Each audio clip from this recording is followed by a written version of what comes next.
നാട്ടിൻപുറങ്ങളിൽ മഴക്കാലത്ത് ഒത്തിരി മുളച്ചു വരുന്ന ചെടിയാണ് ഈ ഞൊട്ടാഞ്ഞെടിയൻ, ഞൊട്ടയ്ക്ക, അതേപോലെ ഗോൾഡൻ ബെറി എന്നൊക്കെ അറിയപ്പെടുന്ന ഈ ചെടി.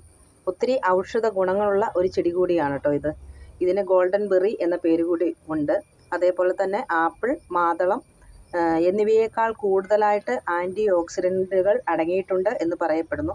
അതേപോലെ തന്നെ വൈറ്റമിൻ സിയുടെയും എയുടെയും കലവറയാണ്. രോഗപ്രതിരോധ ശേഷി കൂട്ടാനും കണ്ണിൻ്റെ ആരോഗ്യത്തിനും ദഹനത്തിനും പനി, ജലദോഷം എന്നിവയ്ക്കും ഇത് ഉപയോഗിക്കുന്നു. ഇതിന് കൊഴുപ്പും കലോറിയും കുറവായതിനാൽ പ്രമേഹ രോഗികൾക്കും ഇത് ഉപയോഗിക്കാം. കോൺസ്റ്റിപ്പേഷൻ പോലെയുള്ള രോഗം ഉള്ളവർക്ക് ഇതിൻ്റെ കായകൾ 4-5 ദിവസവും കഴിക്കുന്നത് വളരെ നല്ലതാണ്.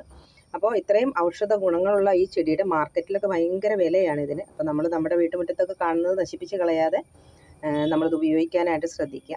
അപ്പോൾ മഴക്കാലത്ത് മാത്രം കണ്ടുവരുന്ന ഈ ചെടി വേനൽക്കാലത്ത് അപ്രത്യക്ഷമാവുന്നതും കാണാറുണ്ട്.